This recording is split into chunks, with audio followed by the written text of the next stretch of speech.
गौ माता के 1 रुपए पर भी किसी का अधिकार नहीं है। मेरे भाई बहनों, एक बार एक कोई शमशान था।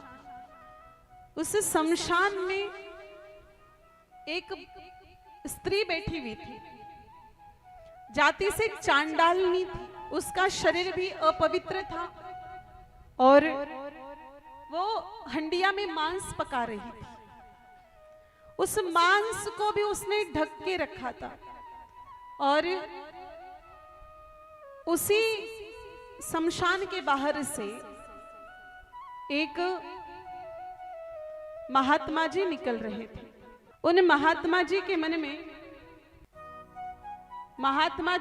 में एक भाव आया कि ये शमशान है, शाम का समय है। देखो, शाम के समय हमारे सनातन धर्म में पूजा पाठ जप तप संध्या अर्चना के अतिरिक्त कुछ भी करना निषेध बताया है। संध्या का समय है,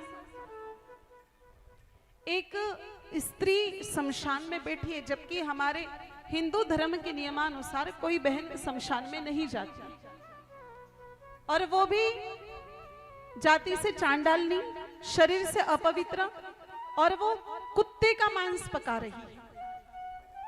और मांस पका रही है और उसको भी उसने ढक के रखा है। तो मेरे भाई बहनों, उन महात्मा जी के मन में एक प्रश्न आया कि इस अन्न में ऐसा क्या आकर के गिरेगा जिससे अन्न और अपवित्र हो जाएगा। तब महात्मा जी ने पूछ लिया कि बहन, ये सारी स्थितियां बड़ी प्रतिकूल हैं, बहुत ही ज्यादा अशुद्ध है, अपवित्र है, फिर भी मुझे आप कृपा करके एक बात बताइए, आपने आपके अन्न को क्यों ढक के रखा है? मांस आप पका रही हो, फिर भी आपने उसको ढक के रखा है। आपको किस बात का डर है? आपके अन्न में ऐसी कौन सी चीज आकर के गिरेगी जिससे आपका अन्न और पवित्र हो जाएगा?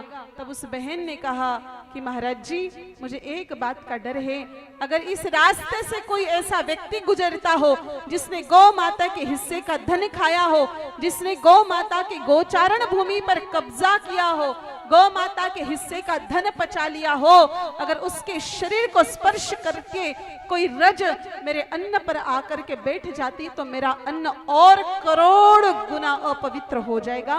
इसलिए मैंने मेरे अन्न को ढक के रखा है।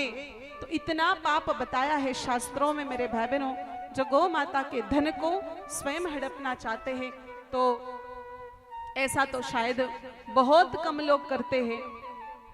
तो हम लोगों का एक कर्तव्य बनता है, जो लोग कर रहे हैं उनको हम सपोर्ट करें, बहुत ज्यादा सहयोग करें। और इसी क्रम में मैंने आप सभी भाई बहनों से एक बात निवेदन की थी कि आप सभी लोग तन से भी सेवा दे, धन से भी सेवा दे और मन से भी दे सेवा।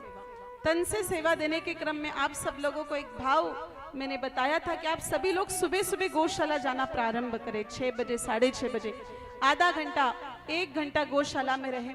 आपको इतनी सकारात्मक ऊर्जा प्राप्त होगी, इतनी सकारात्मक ऊर्जा प्राप्त होगी, आप उसका अंदाजा भी नहीं लगा सकते। और सुबह सुबह गौशाला में जाकर के व्यक्ति जो